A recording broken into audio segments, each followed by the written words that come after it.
এই যে দাস প্রথা নিয়ে, দাস দাসী প্রথা নিয়ে ভাইয়া, এখানে জি। ওরা নাস্তিকরা মানে এটা নিয়ে নাস্তিকরা নিয়ে খুবই ট্রোল করে আর কি। আই মিন দাস প্রথা তো দুই প্রকার, একটা হচ্ছে যে বাজার থেকে কিনে মানে বিক্রি করে সেটা তারা কিনে নেয়, আর একটা হচ্ছে যুদ্ধের মাধ্যমে যখন বন্দি করে তখন যা দাসী করে মানে দাস দাসী করে তারা ব্যবহার করতে পারে, এরকম হাদিস তারা দেখায়, বুখারী শরীফের হাদিস এক্সেট্রা হুম। Etcetera etcetera. কিন্তু আমার কথা হচ্ছে যে যখন বিক্রি করে সেটা ভিন্ন হিসাব, বিক্রি করলে যে যেভাবে ইউজ করে এটা কোনো সমস্যা সমস্যা নেই, তার ইখতিয়ারের ব্যাপার। কিন্তু যখন যুদ্ধের মাধ্যমে যেটা বন্দী করা হয় সেটার ব্যাপারে কি বলতে চান ভাই, আমি একটু জানতে চাচ্ছি আর কি। আচ্ছা, প্রথমত দাস বলতে আপনি আসলে কি বুঝতেছেন? যে তাদের সাথে অনেক অমানবিক আচরণ করা হয়, তাদেরকে পিটানো হয়, নির্যাতন করা হয়, এরকম কিছু? না, আমি এরকম কিছু বুঝতেছি না। আমি বুঝতেছি যে হাদিসে বলছে তাদেরকে মানে ব্যবহার করতে পারে। আই মিন ঐরকম আরকি। না, ব্যবহার তো সবাই সবারই করে। আপনি যদি কোনো কোম্পানিতে জব করেন, সেই কোম্পানি আপনাকে ব্যবহার করতেছে, তাই না? আপনি যদি কোনো সরকারের তো রাষ্ট্রীয় কাজে জব করেন, রাষ্ট্র আপনাকে ব্যবহার করতেছে। সো যে প্রশ্নটা আপনাকে যেটা করছি, যে দাস বলতে আমরা লিটারালি যেটা মিন করি, বা দাস শব্দটা শুনলে আমাদের মাথায় যে জিনিসটা আসে সেটা কি? যে একজন মানুষ, সে তার কোনো হচ্ছে যে স্বাধীনতা নাই, তাকে পিটানো হচ্ছে, মারানো হচ্ছে, জোর করে তাকে দিয়ে কাজ করানো হচ্ছে, তাকে খেতে দেওয়া হচ্ছে না, হ্যাঁ, তাকে কিছু রোগা পাতলা বানিয়ে রাখা হচ্ছে, বন্দি করে মানে হচ্ছে যে হাত পা বেঁধে রাখা হচ্ছে শিকল দিয়ে। এরকমই তো আমরা বুঝি দাস শব্দটা শুনলে, তাই না? তো না, না, না, ইসলাম কি এগুলা কি আছে? এরকম কিছু করা যায়? বা ইসলামে যেগুলোকে না, আমরা দাস বলি সেটাকে? না এরকম কোনো কিছুই নাই। কিন্তু ওরা বলতেছে আরকি দাস হ্যাঁ। মানে ওরা বলতেছে যে না, না, ওরা কি যুদ্ধের বলছে সেটা ক্ষেত্রে পরে, যখন আগে আমার কথাগুলো আপনি ক্লিয়ার হন আগে। তার মানে প্রথমত লিটারালি আমরা দাস বলতে যেটা মিন করি, ইসলাম আসলে সেটাকে দাস বলে না। তো এই দিক থেকে ইসলামে আসলে এই যে মানে আমরা এখন মডার্ন যুগে দাস বলতে যেটা বোঝাই, সেই দাস ইসলামে নাই। ইসলামে আলাদা স্বতন্ত্র একটা সিস্টেম আছে, যেটাকে আলাদাভাবে দাস বাংলাতে অনুবাদ করা হয়েছে। সো আমরা কেউ চাইলে, কেউ অনেকে দাস এই কারণে বলতে মানে বলে না যে দাস বলতে তো আমরা বুঝি নেগেটিভ একটা কিছু, কিন্তু ইসলামে তো আসলে নেগেটিভ কিছু না, বরং ইসলামের বিশেষটা হচ্ছে অন্যরকম একটা সিস্টেম। সো অনেকে এই কারণে দাস বলতে চাই না, বাট আমরা আমাদের কথা হচ্ছে সমস্যা নাই, কারণ জিনিসটা ভিন্ন, নাম একই হলো জিনিসটা ভিন্ন।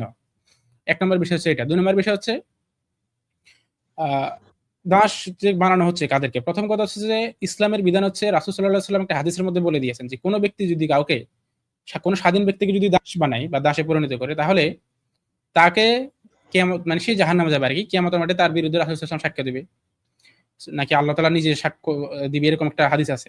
অর্থাৎ কোনো স্বাধীন ব্যক্তিকে দাস বানানো ইসলামে সুস্পষ্টভাবে হারাম। এক নম্বর বিষয় হচ্ছে এটা। দুই নম্বর বিষয় হচ্ছে যে তাহলে এখন ইসলাম যে সোসাইটিতে আসছে, যে সমাজে আসছে, সেই সমাজে দাসপ্রথা একটা অবিচ্ছেদ্য অংশ ছিল। সেখানে শুধু সেই সমাজে না, আপনি ওই সময় তৎকালীন সময় না, শুধু মোহাম্মদ সাল্লাল্লাহু আলাইহি ওয়াসাল্লামের পরবর্তী সময়গুলোতে আপনি আজ থেকে কয়েকশো বছর আগে যদি আপনি যান হিস্ট্রিতে, দেখবেন দাস সিস্টেমটা, এটা কি লিটারালি যে নেগেটিভ সাইডে যে জুলুম করা হয় সেই দাস প্রথার কথা বলতেছি, ইসলামের সেটা না। মানে যেই দাস প্রথা বলতে আমরা বুঝি যে মানুষকে অন্যায়ভাবে বন্দী করে রাখা হয়েছে, অন্যায়ভাবে তাকে তার প্রতি জুলুম করা হচ্ছে, তাকে আপনার হচ্ছে যে কষ্ট করানো হচ্ছে, খেতে দেওয়া হচ্ছে না, এই দাস প্রথাটা সমাজের একটা অবিচ্ছেদ্য অংশ ছিল। এবং এটার ইকোনমি মানে পৃথিবীর যে এই তখন তো হচ্ছে যে রাজতন্ত্র বা রাজা শাসন ছিল আর কি। তো প্রত্যেকটা ভূখণ্ড বা যে রাষ্ট্রগুলো ছিল সেগুলোর অর্থনীতি, আচ্ছা চলে গেল সে। তো যেটা বলতেছিলাম আপনাকে, এটা ছিল একটা সোসাইটির একটা অবিচ্ছেদ্য একটা পার্ট ছিল। ইকোনমি অনেক অংশে ডিপেন্ড করতে এটার উপরে। তো ইসলাম ওই ওই সিস্টেমে থেকে, ওই সমাজ ব্যবস্থার মধ্যে থেকে, দেখেন তখন কিন্তু দাস প্রথা খারাপ কিছু মনে করা হতো না। এমনকি দাস বানানোটা একটা হচ্ছে যে স্বাভাবিক একটা বিষয় ছিল। এবং যা যত বেশি দাস থাকতো তারা মানে সেটা নিয়ে তারা হচ্ছে কি বাহাই করতো বা অহংকার করতো, বা এখন যেরকম সম্পদ থাকলে যেরকম একটু হচ্ছে যে মানে কি ভাব দেখায় না, ওরকম দেখাতো আর কি। এবং দাসদেরকে নিয়ে এসে যে বিভিন্ন ধরনের খেলার আয়োজন করা হতো, যেমন এই খেলার বিষয়গুলো এরকম থাকতো যে দাসরা একজন আরেকজনের সাথে যুদ্ধ করতো, লড়াই করতো, যতক্ষণ পর্যন্ত না মৃত্যু হতো। এন্ড যে মালিকরা যারা ছিল তারা এটা উদযাপন করতো, দর্শক থাকতো। আজকে যেরকম ফুটবল খেলা দেখেন না আপনি, এরকম ফুটবল স্টেডিয়াম থাকতো, স্টেডিয়ামের মধ্যে দাসরা লড়াই করতো একজনের অপরের সাথে, সর্বশেষ যে জীবিত থাকতো সেই বিজয় বলে গণ্য হবে। এরকম সিস্টেমও ছিল ইতিহাসে। তো মোহাম্মদ সাল্লাহ ইসলাম এরকম একটা সোসাইটিতে এসে দাস সিস্টেমটাকে উনি সংস্কার করছেন। কিভাবে সংস্কার করছেন? ইসলামে স্বাধীন ব্যক্তিকে দাস বানানোটা হারাম করে দেওয়া হয়েছে। এন্ড দাসকে এরপরে দাস, এখন স্বাধীন ব্যক্তিকে দাস বানানো হারাম করেছে। এক নম্বর বিষয় হচ্ছে এটা। দুই নম্বর বিষয় হচ্ছে কি, দেখেন এখন তো অলরেডি সমাজে অনেকগুলো দাস আছে। তো এদেরকে কি করা হবে? এদের জন্য তো বিধান দরকার, এদের জন্য হচ্ছে যে আপনার হচ্ছে রুলস দরকার। তাহলে সেখানে ইসলাম মানবিক কিছু নিয়ম কানুন সেখানে প্রযোজ্য করছে। দুই নম্বর বিষয় হচ্ছে এই যে নতুন করে দাস আসার পর থেকে অনেকটা বন্ধ করে দেওয়া হয়েছে। কেউ এখন স্বাধীন মানুষকে আগে কি হতো যে একজন মানুষ টাকা পাইতো, টাকা পরিশোধ করতে পারতেছে না, তাকে দাস বানাই ফেলতো, বা একজন মানুষকে হাইজেক করে চিন্তাই করে দাস বানাই ফেলতো, বা একজন স্বাধীন মানুষকে বাজারে নিয়ে জোর করে বিক্রি করে দাস বানাই ফেলতো। তাহলে এই প্রত্যেকটা সিস্টেম ইসলাম বন্ধ করে দিয়েছে। এখন সমাজে যে দাসগুলো অলরেডি এক্সিস্ট করে, তাহলে সেই দাসগুলোকে কি করতে হবে? এখন কাফেরদের হাতে যে দাসগুলো থাকে তারা তার ইসলামের রুলিংস মানবে না, তারা তো এই হাদিস তারা তো মানবে না যে দাসদেরকে এই আমরা যা খাই তা খাওয়াতে হবে, আমরা যেটা পড়ি সেটা পড়াতে হবে, তাদেরকে মারা যাবে না, তাদের প্রতি জুলুম করা যাবে না, এই রুলিংস তো ইহুদি খ্রিস্টানরা মানবে না। তাহলে এখন এই যে ইহুদি খ্রিস্টানদের অধীনে যেসব দাসরা আছে তাদেরকে তো মুক্ত করতে হবে। সে কারণে ইসলাম এখানে একটা অপশন খোলা রাখছে যে যারা অলরেডি দাস হয়ে আছে সমাজে, তাদেরকে মুসলিমরা চাইলে কিনে নিতে পারে। কিনে নিয়ে কি করতে পারে? তারা যে একটা অন্ধকার জগতে ছিল, একটা কষ্টকর যে অমানবিক একটা জীবনে ছিল, সেখান থেকে তাদেরকে মুসলিমরা কিনে নিয়ে এসে একটা মানবিক জীবনে এক সমাজে নাগরিক হিসেবে তাদেরকে সুযোগ সুবিধা দিয়ে তাদেরকে লাইফ লিড করার সুযোগ দিচ্ছে। এরপরের বিষয় হচ্ছে এই যে আহ দাস যারা আছে তাদেরকে আপনার হচ্ছে যে এখন আপনি বলবেন যে তাহলে আহ যে পয়েন্ট আছে যে নতুন করে কেন দাস বানাতে হবে। প্রথম কথা হচ্ছে দেখেন, তো নতুন করে দাস বানানোর সিস্টেম আর কোনটা বাকি আছে? সেটা হচ্ছে যুদ্ধবন্দির মাধ্যমে যেটা হয়। এখন আপনি একটা জিনিস চিন্তা করে দেখেন যে আপনি যুদ্ধ করলেন, যে ব্যক্তিরা আপনাকে মারতে আসলো, এখন ভাই আমি এই একটু ব্যক্তিগুলা, কথা ভাই আমার কথা তো এখনো শেষ হয়নি, আমার কথা শেষ হওয়ার পরে আপনি তখন বলেন, এখন নোট করে রাখেন। এখন যুদ্ধ শুরু হইলো আপনার সাথে, যুদ্ধ করতে আসছে। এখন যারা যুদ্ধ করতে আসার পরে যারা যুদ্ধ বন্দী হয় তারা তো ক্রিমিনাল, মৃত্যুদণ্ডপ্রাপ্ত আসামি নাকি সাব্বির ভাই? জি জি আচ্ছা, এখন মনে করেন কোন একটা যুদ্ধে আপনি 10,000 যুদ্ধবন্দী করলেন। এখন এই 10,000 যুদ্ধবন্দীকে আপনি কি করতে পারেন? আপনার কাছে অনেকগুলো অপশন আছে। সব অপশনগুলো কি কি? অপশনগুলো হচ্ছে আপনি তাদেরকে চাইলে দাস বানাতে পারেন, চাইলে তাদেরকে ছেড়ে দিতে পারেন, চাইলে তাদেরকে মুক্তিপণ নিয়ে মানে টাকা নিয়ে, অর্থাৎ যে রাষ্ট্র থেকে তারা বন্দী হয়েছে সেই রাষ্ট্রের যে শাসক থাকবে তাদের সাথে নেগোসিয়েশন করে তাদেরকে মুক্তিপণের বিনিময়ে তাদেরকে ছেড়ে দিতে পারেন। কিভাবে? যেমন যে হামাস আর ইসরায়েলের যে যুদ্ধটা হলো কিছুদিন আগে, সেখানে আপনি দেখছেন না যে হামাস কিছু ইসরায়েলি বন্দী ছাড়ছে, আবার ইসরায়েলি কিছু হামাসের বন্দী ছাড়ছে। এরকম বন্দী বিনিময় চুক্তি হতে পারে, অথবা এরকম চুক্তি অর্থের বিনিময় হতে পারে। আবার হচ্ছে যে ইসলামের শাসক চাইলে এমনি ছেড়ে দিতে পারে, আবার চাইলে তাদেরকে কারাদণ্ড দিয়ে জেলখানায় বন্দী করে রাখতে পারে। এখন এই প্রত্যেকটা অপশনের মধ্যে আপনি দেখেন, প্রত্যেকটা অপশন আপনি দেখেন, প্রথম কথা হচ্ছে যে বেস্ট অপশন কি? যদি বন্দী বিনিময় চুক্তি হয়ে যায় যে ঠিক আছে, আমার মুসলিমদের থেকে এতজন বন্দী করা হয়েছে, তোমার ইহুদিদের থেকে আমি এতজন বন্দী করছি, তাহলে আমি তোমার এগুলো ছেড়ে দিচ্ছি, তুমি আমার এগুলো ছেড়ে দাও। এখন যদি ছেড়ে না দেয়, তাহলে কাফের রাষ্ট্র যদি আমার সাথে চুক্তিতে না আসে যে আমার এতজন নাগরিক তোমার কাছে বন্দী হয়েছে, আমি এদেরকে ছাড়াবো না, আমি তাদের কি করবো? এখন তাহলে আমার এখন অপশন আছে কি, যে আমি হয় তাদেরকে মেরে ফেলবো, না হলে হচ্ছে যে আমি তাদেরকে হচ্ছে যে কি করবো, জেলখানায় রাখবো, না হলে আমি তাদেরকে দাস বানাবো।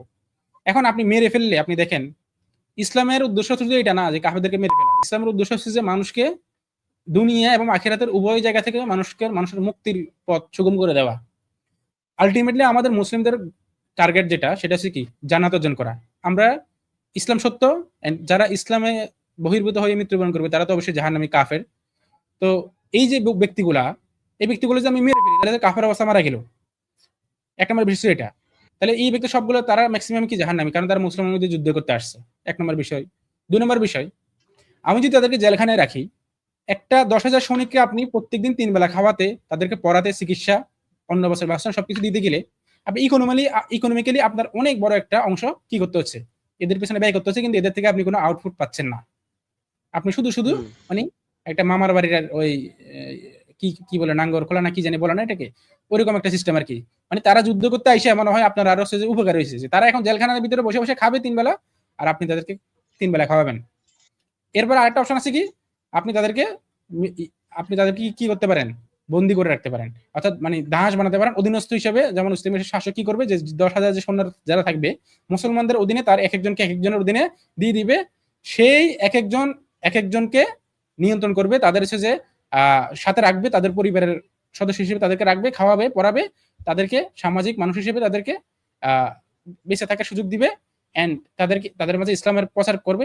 এবং তারা ইতিহাসে অসংখ্য দাস আপনি পাবেন যারা মুসলমানদের আচরণে মুগ্ধ হয়ে ইসলাম গ্রহণ করছে। অনেক বড় বড় স্কলার আছে, রাসূল সাল্লাল্লাহু আলাইহি ওয়াসাল্লাম সাহাবী যারা দাস ছিল, কিন্তু পরবর্তীতে মুসলমানদের আচরণে তারা মুগ্ধ হয়ে তারা ইসলাম গ্রহণ করছে। তো এ হচ্ছে বিষয়। তাহলে এখানে আপনি নিজে চিন্তা করে দেখেন, আপনি জেলখানার অন্ধকারে আপনি কাউরে রাইখা রেখে দুঃখে দুঃখে মেরে ফেলতেছেন, এটা তো তার জন্য একটা কষ্টকর জীবন। মানে তার সাথে ইচ্ছাতে কষ্ট কি হতে পারে? আবার তাকে যদি আপনি সরাসরি কিতল করে ফেলেন, মানে মেরে ফেলেন, সরাসরি ফাঁসি দিয়ে মেরে ফেলেন বা গুলি করে মেরে ফেলেন, যেটাই করেন না কেন, এটা তো শুধু দুঃখজনক। মানে এই মানুষগুলোকে তো আপনি বেঁচে সুন্দর করে বেঁচে বা ইসলামে ফিরে আসার সুযোগটা দিলেন না, বা এই সুযোগটা তারা পাইল না। সেখান থেকে ইসলাম কি করছে? ইসলাম হচ্ছে তাদেরকে সেই সুযোগটা দিচ্ছে। ইসলাম বলতেছে যে তোমরা তাদের সাথে যা খাও তোমরা তাদেরকে তা খাওয়াতে হবে, তোমরা যা পড়ো তাদেরকে তা পড়াতে হবে, তাদের প্রতি জুলুম করা যাবে না, তাদেরকে মারা যাবে না। এরপরে ইসলাম কি করছে দেখেন, প্রত্যেকটা জায়গায় জায়গায় ইসলাম বলতেছে দাস মুক্ত করো। আপনি একটা গুনাহ করছেন, দাস মুক্ত করো। আপনি যে রোজা রাখেন নাই, দাস মুক্ত করো। সালাত পড়েন নাই, দাস মুক্ত করো। কাউকে দাসকে মারছেন, দাস মুক্ত করো। এত মানে উদ্বুদ্ধ করছে দাস মুক্ত করার জন্য, এবং সওয়াবের ইয়ে করা হয়েছে। দাস মুক্ত করলে প্রত্যেক দাসের বিনিময়ে প্রত্যেক অঙ্গকে জান্নাতে পাঠানো হবে, এরকম হাদিস আছে। তার মানে এতভাবে ইন্সপায়ার করা হয়েছে এই জিনিসটাকে দাস মুক্ত করে দেওয়ার জন্য। তার মানে প্রথম কথা হচ্ছে যে মুসলিমরা তাদেরকে এই যে মৃত্যুদণ্ড প্রাপ্ত যে ক্রিমিনাল যারা আছে, ক্রিমিনাল গুলোকে ভালো হওয়ার একটা সুযোগ তৈরি করে দিছে। এন্ড এরপরে তাদেরকে মুক্ত হওয়ার সুযোগ করে দিছে, যে মুসলিমরা তাদেরকে মুক্ত করে দিবে। এরপরে মুসলিম যদি মুক্ত নাও করে, ওই দাসগুলো চাইলে তারা মুসলমানদের সাথে চুক্তিবদ্ধ হতে পারে। তারা মুসলমানদের সাথে চুক্তি করতে পারে যে আমি তোমাকে এই পরিমাণের মূল্য পরিশোধ করে দিব, তুমি আমাকে মুক্ত করে দাও। মানে সে যদি চায় মুক্ত হয়ে যেতে, তাহলে সেই সুযোগটা ইসলাম রাখছে। এখন আপনি আমাকে একটু বলেন ভাই, যে এর সাথে বেটার অপশন কি আছে আপনার কাছে? যদি কোনো বেটার অপশন থাকে এর সাথে, যুদ্ধবন্দীর সাথে এর সাথে বেটার কোনো অপশন যদি আপনার কাছে থাকে, তাহলে আপনি আমাকে দেন। না ভাই, আপনার কথা যুক্তিসঙ্গত, ঠিক আছে, আমি এটার সাথে একমত। বাট কথা হচ্ছে যে দাস প্রথা গেছে, দাসের ব্যাপারটা, ওরা দাসের ব্যাপারটা নিয়ে আলোচনা করে, যেটা হচ্ছে যে ধরেন যুদ্ধ অবস্থায় তো নারীরাও আবদ্ধ হয়, কাফের মানে মুশরিকরা আবদ্ধ হয় না নারীরা যদি মুসলমানের যুদ্ধ সাথে করতে যুদ্ধ আসে, করতে, তখন নারীরা যদি যুদ্ধ করতে আসে, আপনি নারীদেরকে কি করবেন ভাই? আপনাকে যদি মারতে আসে, আপনি তাকে কি মানে বাসায় ডেকে খাওয়াবেন? মানে সে নারী বলে কি তার অপরাধ নাই? এটা বলতে চাচ্ছেন আপনারা? যে মানে সে সে আমাকে মারতে আসছে, কি হয়েছে ভাই? সে তো নারী, এখানে তারা ছেড়ে দিতে হবে নাকি? না না না, সেটা না। তাহলে বুখারী শরীফে এমন একটা হাদিস ছিল, আমাকে দেখাইছিল ওরা আর কি। আমি তখন হুম, জানতাম না যে আহ, যে হাদিস শরীফে ছিল যে নারীরা যখন মানে ইহুদিদের সাথে মানে মুসলমানরা যুদ্ধ করে যখন নারীদেরকে আটকানো হয়েছে, মানে বন্দি করা হয়েছে, তখন নারীদের হুম। সাথে তারা সহবাস করতে মানে সহবাস করতে পারতো। এরকম একটা হাদিস আছে। আচ্ছা, সেই আচ্ছা, যে নাস্তিকরা আপনাকে এটা দেখাচ্ছে, আমি এইটার উত্তর দেওয়ার আগে তাহলে এই নাস্তিকদের একটা ভিডিও দেখাই আপনাকে, দেখেন তো এই নাস্তিকরা কি বলে। দাঁড়ান।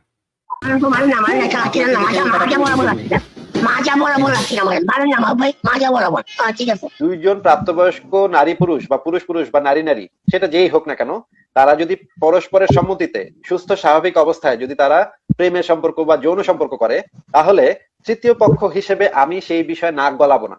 এখন তারা ভাই বোন হোক বা মা বোন হোক বা বাপ বাপ মেয়ে হোক বা আত্মীয় স্বজন হোক বা পাড়া প্রতিবেশী হোক, সেটা দিয়ে আমার কাছে যায় আসে না। কারণ হচ্ছে আমি তো তৃতীয় পক্ষ, আমি তাদের ব্যক্তিগত বিষয়ে নাক গলাবো না। কেউ দুইজন মানুষ যদি সম্মত হয়, কোনো ধরেন একটা পরিবারে একটা ছেলে তার বোনের সাথে বা মায়ের সাথে বা যার সাথে ইচ্ছা করুক, সেটা ভাই আমাদের বিবেচ্য বিষয় না, সেটা তাদের ব্যক্তিগত বিষয়। যদি দুইজন মানুষ প্রাপ্তবয়স্ক হয় এবং দুইজন মানুষ যদি সম্মতি দেয়, তাহলে যে কেউ যে কাউকে বিয়ে করতে পারবে। এটা হতে পারে ছেলে ছেলে, এটা হতে পারে মেয়ে মেয়ে, এটা হতে পারে ছেলে মেয়ে, এটা হতে পারে এমনকি যদি পরিবারের সদস্য হয় তাহলেও হতে পারবে, এটা হতে পারে এমনকি যদি পরিবারের সদস্য হয় তাহলেও হতে পারবে। A few moments later. আচ্ছা, এই ভিডিওটা থেকে কি বুঝছেন আপনি ভাই? এটা আসলে ভন্ডামি করতে আছে ভাই, ওরা ওখান দিয়ে এটা মানে না, আমার এখান দিয়ে এটা না না, আপনি আপনি একটু বলেন আমাকে। সে বলতেছে যে মা ছেলে ভাই বোন নাকি যৌন সম্পর্ক করতে পারবে সম্মতি থাকলে। তাহলে একজন একজন ব্যক্তি মানে তাদের দৃষ্টিকোণ থেকে তো কেউ কারোর সাথে যদি আপনার সাথে যৌন সম্পর্ক করে, সেটা তো খারাপ না, রাইট? সেটা তো খারাপ কিছু না, তাই না? এটা তাদের তাদের মানদণ্ড অনুযায়ী। আমাদেরটা বাদ দিলাম, আমরা আমাদেরটা অ্যান্সার আমি দিব আপনাকে। বাট যারা প্রশ্নটা করতেছে তারা বলতেছে, এটা শুধু সে না, আমি আপনাকে প্রত্যেকটা নাস্তিকের এরকম দেখাতে পারবো যে এই ব্যক্তিগুলা লাইভে এসে এই ধরনের কথাগুলো বলতেছে যে যে কেউ যে কারোর সাথে নাকি সম্মতিতে যৌন সম্পর্ক করতে পারে, ইভেন সেটা পরিবারের সম্পর্ক হলেও করতে পারে। এখন এই ব্যক্তিগুলো যদি আবার এসে বলে যে ইসলাম কেন যুদ্ধবন্দীর সাথে সহবাস করে মানে করা হালাল করছে, এই প্রশ্নটা কি খাটে? এই প্রশ্নটা কি মানে মানে যায়? এটা যায় তাদের মুখ থেকে, এটা যায় অন্তত বলেন। সেটাই তো কথা। হ্যাঁ, এটা তো আসলে যুক্তিসঙ্গত। আচ্ছা, এরপর আসেন ২ নম্বর বিষয় হচ্ছে যে ইসলাম কেন তাদেরকে তাদের সাথে সহবাস করা ইয়ে করছে। আচ্ছা, হাদিসের মধ্যে কি আপনাকে এমন কোন হাদিস কি দেখাতে পারছে আজ পর্যন্ত যে কোন মুসলমান কোন যুদ্ধবন্দী দাসীকে জোরপূর্বক সহবাস করছে, মানে জোরপূর্বক তার সাথে সহবাস করছে, এরকম দেখাতে পারছে? না, এত নাই, আমি তো দেখিনি। না, এরকম কোনো হাদিস ছিল না। আর আচ্ছা, দেখিও নাই। এখন আসেন আমরা একটু তার থেকে আরেকটা ভিডিও দেখে আসি। দেখেন, তার আরেকটা ভিডিও দেখে আসি যে কত বড় বাটপারি করছে। এই প্রশ্নটা তাকে করা হয়েছিল যে আপনি তো অনেক বলেন, দেখি একটা রেফারেন্স দেন যে ইতিহাস থেকে যে কোনো মুসলমান কোন যুদ্ধবন্দীদের সাথে জোরপূর্বক যৌনসম্পর্ক করছে, এটা একটা রেফারেন্স দেন আমাদেরকে। সে এই রেফারেন্স চাওয়ার পরে সে কি বলছে একটু আপনারা একটু আমি কি আপনাকে সেটা একটু দেখাই, এরপরে আমরা অ্যান্সার গুলো আপনি এখান থেকে তার মুখ থেকে বের করে ফেলবে অ্যান্সার গুলো। হ্যাঁ, একটু অপেক্ষা করেন। জি ভাই, আমি আসলে মুমিন না, আমার কিছু কোশ্চেন আছে। ফার্স্ট টপিকটা হচ্ছে স্লেভের ব্যাপারে। একজন মুমিনের সাথে অ্যাকচুয়ালি আমি কথা বলতেছিলাম, এন্ড সে তাকে অ্যাকচুয়ালি কেন স্লেভ সেক্স রেপ, ওই কনসেপ্টটা তাকে আমি বোঝানোর ট্রাই করছি। সে কতটুকু বুঝছে কিনা আমি জানি না, বাট সে আমাকে কোশ্চেন করছে যে এরকম একটা ইনসিডেন্ট দেখাতে বা এরকম কোনো রেফারেন্স আছে কিনা যেখানে একজন স্লেভ প্রোটেস্ট করছে বা যে আই ডোন্ট ওয়ান্না হ্যাভ সেক্স, তো তখন তাকে ফোর্স করা হয়েছে, এরকম কিছু একটা সে দেখতে দিয়েছে। তো এরকম কোনো প্রমাণ কি আছে আছে ভাই? প্রোটেস্ট করার বিষয়টা তো এই দেখেন, এই জিনিসগুলো তো ইসলামিক লোকেরা লিখছে এই জিনিসগুলো, তাই না? কোরআন হাদিসের এই বিষয়গুলো তো যারা হচ্ছে ধর্মপ্রাণ মুসলিম তারা তো এগুলো লিখছে, যারা কট্টরভাবে বিশ্বাসী তারা এই দলিল প্রমাণগুলো লিখছে।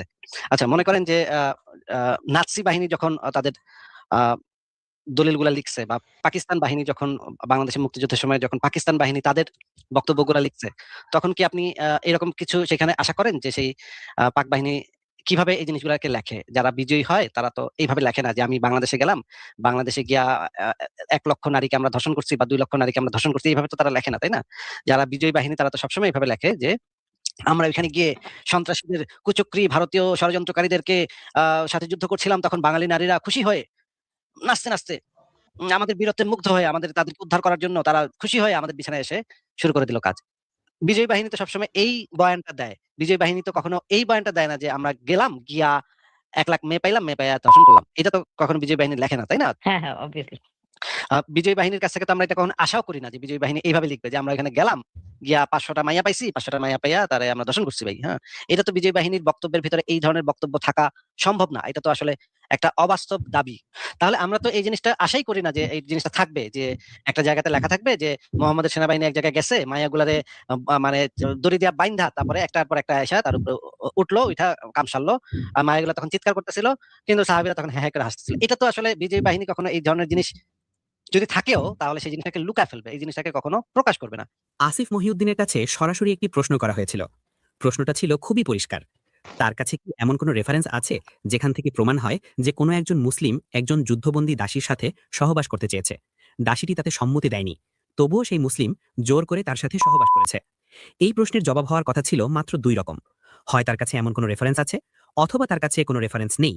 কিন্তু সমস্যা হলো, প্রমাণ চাইবার পর আসিফ মহিউদ্দিন কোনো রেফারেন্সই দিতে পারল না। আর যখন দিতে পারল না, তখন সে প্রমাণ হাজির করার বদলে নিজের মতো করে একটি অনুমান ভিত্তিক গল্প বানিয়ে ফেলল। তার কথার সারমর্ম হলো, মুসলিমরাই নাকি ইতিহাস থেকে যুদ্ধবন্দী নারীদের ধর্ষণের ঘটনাগুলো মুছে ফেলেছে, আর সেই কারণেই নাকি তার কাছে কোনো রেফারেন্স নেই। অর্থাৎ সরল ভাষায় বললে, এতদিন ধরে আসিফ মহিউদ্দিন কোনো দলিল, কোনো প্রমাণ ছাড়াই এই অভিযোগ প্রচার করে এসেছে যে ইসলাম নাকি যুদ্ধবন্দী নারীদের ধর্ষণের অনুমতি দেয়। যুক্তি নয়, প্রমাণ নয়, শুধু অনুমান আর গল্পের উপর দাঁড়িয়ে এই গুরুতর অভিযোগ ছড়ানো হয়েছে। এবার আসুন আমরা একই ধরনের আরেকটি প্রশ্নের উত্তরে আসিফ মহিউদ্দিন কি জবাব দিয়েছে তা দেখে আসি। একটা জিনিস আসিফ ভাই আমার খুব মন মানে করে হর্ন করে, যে এই যে সহিহ হাদিস যেগুলো আমরা পড়ি, এতে তো বড় বড় মাওলানারা এগুলো সব সংকলন করেছেন এবং এর একটা ব্যাক হিস্ট্রি আছে। তো যে হাদিসগুলো আজকের দিনে আমাদের মেইন আলোচ্য বিষয় হয়, মানে ইসলামের ডার্ক সাইড এবং হযরত মুহাম্মদের ডার্ক সাইড, এবং আজকের দিনের যে মাওলানা মুফতি এরা এগুলো ব্যাখ্যা করতে গিয়ে বিভিন্ন তেনাপাচি করে। তো এগুলো ওই ইমামরা যারা সংকলন করেছে তারা কি হাইড করতে পারতো না? হাইড করবে কেন? তাদের কাছে তো এই জিনিসটা একটা ক্রেডিটের বিষয় ছিল। মনে করেন একটা ডাকাত দলের একটা গ্রামে, ভারতে এরকম আছে যে একটা গ্রামে সবাই ডাকাত, হ্যাঁ সবাই ডাকাতি করে। তো সেই ডাকাত মানে গ্রামবাসীদের কাছে তো এই জিনিসটা খুবই ক্রেডিটের বিষয় যে তাদের যে নেতা সে 50টা মানুষকে জবাই করছে। এটা তো সেই ডাকাত গ্রামের একজন সদস্য, তার কাছে তো এটা খুবই মানে মহান বিষয় যে তার নেতা এত শক্তিশালী যে সে 50টা একটা বাস থামায় বাসের সব যাত্রীকে টেনে বের করে সবাই ঘর ঘর করে জবাই করছে। এটা তো তার কাছে কোনো খারাপ বিষয় না। তার কাছে তো এটা একটা খুবই ক্রেডিটের বিষয়। তাদের নেতা কত শক্তিশালী, কত মানে বিরাট বিরাট মানে তার কত সাহস যে এতগুলো মানুষকে সে হত্যা করতে পারছে। এটা তো তার কাছে কোনো খারাপ বিষয় তখন তার কাছে মনে হবে না, কিন্তু ওই জিনিসটা সে যদি একটা বই লেখে এরকমের যে আমাদের গ্রামের যে ডাকাতদের ভিতরে সবচেয়ে বড় যে ডাকাত সর্দার ছিল, সে আহ খুবই গর্বিত ভঙ্গিতে সে হয়তো লিখলো এটা একটা কাগজে, ওইটা যখন আমাদের কাছে এসে পড়বে আমরা তখন ওই বইটা দেখে আমরা আটকায় উঠবো, হায় হায় একই বাইরে এই লোকটা এই জিনিসগুলা মানে এতগুলা মানুষ মারছে আবার গর্ব করে এটা বলতেছে, এটা কেমন বিষয়? এই যে মানে কাফেরদেরকে মেরে তাদের মা বেটিকে গনিমতের মাল হিসেবে নেওয়া, এটা তো সেই সমাজে খুবই ক্রেডিটের বিষয় ছিল। খুবই মানে আমার নেতা কত শক্তিশালী, চিন্তা করছেন আমার নেতা কত শক্তিশালী, কাফেরদের মাইর আমি ওদের মাই আমি নিয়ে আসতো, দেখছেন ভাই? এটা তো তার কাছে এটা তো বিরাট গর্বের বিষয় যে আমার নেতা এত শক্তি। কিন্তু এটা যখন আমরা এখন পড়তেছি তখন আমরা বুঝতেছি যে হ্যাঁ হ্যাঁ এটা কি কয়, এটা কি কোনো কথা যে সে কাফেরদের মাইরা, কিন্তু তাদের সময় তো সেটা খারাপ বিষয় হিসেবে তারা মনে করে নাই, তারা এটাকে ক্রেডিটের বিষয় হিসেবে মনে করছে। দর্শক দেখলেন তো, এই ভিডিওতে আসিফ মহিউদ্দিনকে প্রশ্ন করা হয়েছিল ইসলামের যেসব বিষয়কে তারা খারাপ বলে প্রচার করে সেগুলো কি মুসলিম স্কলারগণ চাইলে ইতিহাসের পাতা থেকে মুছে ফেলতে পারত না? এর জবাবে আসিফ মহিউদ্দিন বলল, কেন মুছে ফেলবে, এগুলো তো মুসলিমদের কাছে গর্বের বিষয় ছিল। এই কথার মানে কি দাঁড়ায়? এর মানে সে নিজেই স্বীকার করল মুসলিম স্কলারগণ কোনো খারাপ ঘটনাকেও ইতিহাস থেকে মুছে ফেলেনি, কারণ তার ভাষ্যমতে সেগুলো নাকি মুসলিমদের কাছে গর্বের বিষয় ছিল। কিন্তু যখন তার কাছ থেকে নির্দিষ্টভাবে রেফারেন্স চাওয়া হলো ইতিহাস থেকে এমন একটি ঘটনা দেখাতে যেখান থেকে প্রমাণ হয় মুসলিমরা জোর করে কোনো যুদ্ধবন্দী দাসীর সাথে সহবাস করেছে, ঠিক তখনই আসিফ মহিউদ্দিন সম্পূর্ণ উল্টো কথা বলল। সে তখন একটি বানোয়াট গল্প বানিয়ে ফেলল। মুসলিমরা নাকি ইতিহাস থেকে এই ধরনের ঘটনাগুলো মুছে ফেলেছে, এই কারণেই নাকি তার কাছে কোনো রেফারেন্স নেই। অর্থাৎ একবার সে দাবি করল মুসলিমরা তাদের ইতিহাস মুছে ফেলেনি, কিন্তু আবার বলল মুসলিমরাই নাকি ইতিহাস মুছে ফেলেছে। এটা কি দ্বিচারিতা নয়? আসিফ মহিউদ্দিনের এমন দ্বিচারিতা করার কারণটা আসলে খুব পরিষ্কার। আসিফ মহিউদ্দিনের ধর্ম ব্যবসার অন্যতম বড় পুঁজি হল ইসলাম নাকি যুদ্ধবন্দী নারীদের ধর্ষণ করতে বলে, কিন্তু এই গুরুতর দাবির পক্ষে তার কাছে কোনো রেফারেন্স নেই। আর যেহেতু সে রেফারেন্স দেখাতে পারছে না, তাই তার ধর্ম ব্যবসা টিকিয়ে রাখতে নতুন একটা গল্প বানিয়ে ফেলেছে যে নাকি বিজয়ীরা সব সময় নিজেদের পক্ষে ইতিহাস লেখে আর মুসলিমরাও নাকি সেইভাবে ইতিহাস থেকে খারাপ বিষয়গুলো মুছে ফেলেছে। আপনারা হয়তো দেখেছেন এই আসিফ মহিউদ্দিন ঠিক একইভাবে আগেও একটি বানোয়াট হাদিস বানিয়ে প্রমাণ করার চেষ্টা করেছিল যে ইসলামে নাকি যুদ্ধবন্দীদের জোর করে সহবাস করার অনুমতি আছে। কিন্তু মুসলিম ভাইরা যখন সেই বানোয়াটি ধরে ফেলল তখন সে হাদিসের গল্প বাদ দিয়ে এবার ইতিহাসের বানোয়াট গল্প বানিয়ে ধরা খেল। এখন আপনারাই বলুন, এটাই কি আসিফ মহিউদ্দিনের যুক্তি, তথ্য আর প্রমাণ? একবার নিজের বিবেককে প্রশ্ন করে দেখুন তো। কি বুঝলেন ভাই এখান থেকে? ভাই আমি পুরা ক্লিয়ার ভাই, ওরা মানে কি বলবো, আমার বলার কোনো ভাষা নাই। এরকম অবস্থা হইলে মানে ওদের লাভটা কি তাইলে? ওদের লাভ কি সেটা পরে বলতেছে, আগে আগে আগে আমরা টপিকটা শেষ করি। তাহলে এখান থেকে যেটা প্রমাণিত হইলো যে তাদের কাছে এরকম কোনো রেফারেন্স নাই যে কোনো যুদ্ধবন্দিনীকে কোনো মুসলমান সাহাবীরা, তাবেইরা, তাবেইনরা ইসলামের ইতিহাসে কেউ রেপ করছে, এরকম কোনো রেফারেন্স নাই। তাহলে তারা কি অবশ্যই। কিভাবে বলে, তারা কোথা থেকে বলে? এই যে একটা হাদিস দেখায় যে আবু সাইদ খুদরিতে একটা বর্ণিত একটা হাদিস যে সাহাবারা মানে একজন আরেকজনের সাথে বলাবলি করতেছিল যে এই যে যুদ্ধবন্দীর সাথে সহবাস করাটা হালাল নাকি হারাম। তো আল্লাহ তাআলা তখন কোরআনের আয়াত নাজিল করে বললেন যে তোমাদের মানে তারা হচ্ছে হালাল। এখন এইটাকে বানাইছে কি, তার মানে তারা জোর করে করছে। আচ্ছা, আপনার জন্য তো আম খাওয়া হালাল, তাই না ভাই? এখন তো আমের সিজন চলতেছে, আপনার জন্য তো আম খাওয়া হালাল নাকি সাব্বির ভাই? না আমি খাইলে খেলাম, না খেলে না, অবশ্যই হালাল খাইলে হালাল, কিন্তু এর মানে কি এটা যে আপনি চুরি করে আম খেতে পারবেন জোর করে কারো থেকে নিয়ে? না, এটা তো অবশ্যই না, বইলা খাইছে আচ্ছা, অবশ্যই। That's it. আপনার জন্য তো কোন একজন মনে করেন ইসলামে যাদেরকে বিবাহ করতে নিষেধ করা হয়েছে কোরআনে, এদের বাইরে যে কোনো মেয়েকে আপনার জন্য বিয়ে করা তো হালাল, তাই না? তাই না ভাই? না এটা সাব্বির কেমনে ভাই, হয়? হালাল না ভাই? আপনি আপনি যে বিয়ে করবেন একটা মেয়েকে, সেটা তো হালাল। হালাল বলে তো আপনি বিয়ে করতেছেন। সেটা যদি হারাম হতো, যেমন ধরেন আপনার আত্মীয় হতো কাছের বা ছেলে, আপনার মেয়ে, আপনার মা, আপনার হচ্ছে যে দাদি, এরকম হলে তো আপনি বিয়ে করতে পারতেন না, এটা হারাম, তাই না? কিন্তু এটা আপনি তো বিয়ে যেমন করা যায় না। মা হ্যাঁ, এটা হারাম বলে তো আপনি বিয়ে করতে পারবেন না, কিন্তু অন্য একজন মেয়েকে তো আপনি হালাল বলে বিয়ে করতে পারতেছেন নাকি? অবশ্যই অবশ্যই। আচ্ছা, এখন এই হালাল মানে কি এটা যে আপনি ওই মেয়েকে বাসা থেকে তুলে নিয়ে গিয়ে বিয়ে করতে পারবেন জোর করে? না এরকম না, এরকম এটা তো কোনো কথাই না। That's it. এটাই যে হালাল মানে তো জোর করে সহবাস করে না। হালাল মানে হচ্ছে যে তারা চাইলে করতে পারে। এখন দেখেন এই যে যে যুদ্ধবন্দী হয়ে যারা আসতেছে, তারাও তো আমাদের মতো মানুষ ভাই, তাই না? তাহলে তাদের একটা ফিজিক্যাল নিড জি। আছে না? তাহলে তাদেরকে দিয়ে তো আপনি পতিতাবৃত্তি করাতে পারবেন না। যে নাস্তিকরা যেটা বলে পতিতাবৃত্তি, তাদের কাছে পতিতাবৃত্তি খারাপ কিছু না। তারা একটা মেয়েকে দিয়ে প্রতিযোগিতা করায় তারা বিজনেস করতে পারে, কিন্তু আমরা মুসলিমরা তো এগুলো করবো না, এরকম নোংরামি কাজ তো আমাদের পক্ষে সম্ভব না। তাহলে আমরা যেটা করতে পারি, হয় বিয়ে করতে পারি, নাহলে যদি যুদ্ধবন্দী হয় তাকে উপপত্তি মানে স্ত্রীর মতোই তাকে অধিকার দিয়ে তাকে আমরা রাখতে পারি। হ্যাঁ, তো এখানে তার সাথে তো জোর জবরদস্তি করে আপনার হচ্ছে যে তাকে হচ্ছে যে মানে তার উপরে ঝাঁপাই পড়ে বা যেগুলো তারা বলে আর কি, মানে এগুলো বলতে তো মানে লজ্জা লাগতেছে, এরকম করে তো আসলে ইসলামের কোনো তারা রেফারেন্স আজ পর্যন্ত দেখাতে পারতেছে না আমাদেরকে, কিন্তু তারা গাল গল্প বানায় যাচ্ছে, এগুলা নিজেদের মতো করে বানাচ্ছে। এখন এইখানে যে প্লে লিস্ট আপনাকে একটা ভিডিও দেখাচ্ছি, এই ভিডিওরই আর একটু পরে আপনি দেখবেন, এখানে দেখবেন আরেকটা ভিডিও আছে, সেটা হচ্ছে যে এই ভিডিওটা দেখবেন যে সেটা হচ্ছে এই যে এটা ইসলাম কি যুদ্ধবন্দীদের সাথে জোরপূর্বক সহবাসের অনুমতি দেয়।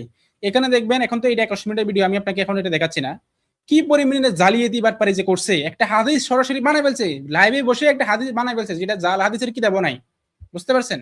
যে হাদিস বানায় ফেলছে কি, যে সাহাবারা নাকি যুদ্ধবন্দী নারীদের নাকি জোর করে রেপ করছে, এই হাদিসে সে বানায় ফেলছে। পরবর্তীতে যখন তার থেকে হাদিস রেফারেন্স চাইতে যাওয়া হয়েছে, এরপরে আমি গেছিলাম রেফারেন্স চাওয়ার জন্য, আমাকে এর আগের ভিডিওটাতে দেখবেন, এই যে এই ভিডিওটার আগের ভিডিও, এই যে এখানে এই যে বানোয়াট হাদিস বলে শান্তর কাছে ধরা গেল এই বাটপাড়া, হ্যাঁ এই ভিডিওটা দেখবেন। এখানে আমি যখন সেই হাদিসের রেফারেন্স চাইতে গেছি তখন আমাকে গালাগালি করে বের করে দিয়েছে। হ্যাঁ, এই হচ্ছে যে এদের অবস্থা। এই ভিডিওটা, এই যে প্লেলিস্টের ভিডিওগুলো দেখবেন আপনারা, আমাদের ওয়েবসাইটে গেলেই, সরি আমাদের ইউটিউব চ্যানেলে গেলেই প্লেলিস্টে যাবেন, প্লেলিস্টের ওখানে চুনাহাগাকর আসিফের বাটপারি একটা প্লেলিস্ট পাবেন, ওই চুনাহাগাকর আসিফের বাটপারি প্লেলিস্টের ভিডিওগুলো দেখবেন, তাহলে বুঝে যাবেন যে এটা কত বড় বাটপার, কত বড় ইবলিশ, এটা কি মানে দিনকে রাত, রাতকে কিভাবে দিন বানাই, এটা আপনি তখন বুঝে যাবেন।